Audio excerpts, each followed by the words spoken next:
देखिए इसके दो विषय। पहला विषय है जो एक वॉल स्ट्रीट जर्नल में चीजें छपी हैं, वो विषय फेसबुक अपना तय करेंगे, ये उनकी पॉलिसी सिस्टम है। कल मैंने राहुल गांधी के ट्वीट का जवाब ट्वीट पर दिया है, जिसको आपने देखा है, आपने चलाया भी है।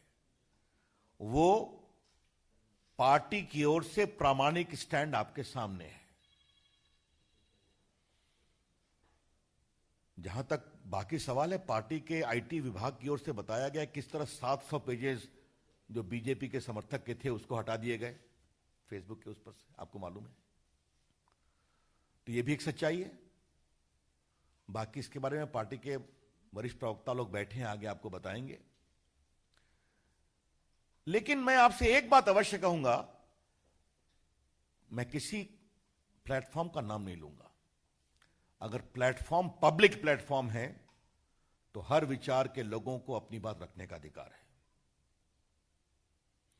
If the platform in question is a public platform, then every Indian, regardless of his ideology or commitment, has got the right to convey his or her views on that platform.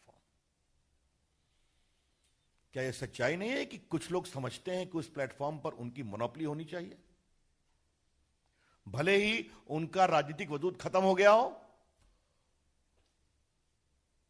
It is a hard fact in the country. We need to know that people whose political base has shrunk like anything seek to dominate public discourse on these platforms.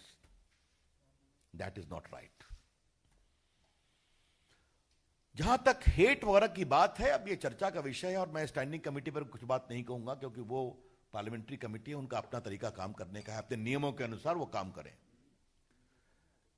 लेकिन अगर hate speech की बात है तो आज मैं party के platform पर बैठा हूं तो दो उदाहरण देना चाहूंगा। सोनिया गांधी ने कहा था अब आर पार की लड़ाई होगी। यह हेट स्पीच है या नहीं? और राहुल गांधी ने दिल्ली में पब्लिक मीटिंग में कहा था कि देश के लोग प्रधानमंत्री को डंडे मारेंगे। यह हेट स्पीच है या नहीं है? It is a textbook case of instigation for violence. ये समझना चाहिए, चर्चा होगी तो देखा जाएगा। That's all from my side. हाँ, एक मिनट। राहुल गांधी जी ये समझते हैं कि जो हमारे लायक काम नहीं करता वो संघ, आरएसएस और बीजेपी के दबाव में है। अब इसके बारे में क्या कहा जाए? देश की जनता इसका जवाब देती रहती है। धन्यवाद।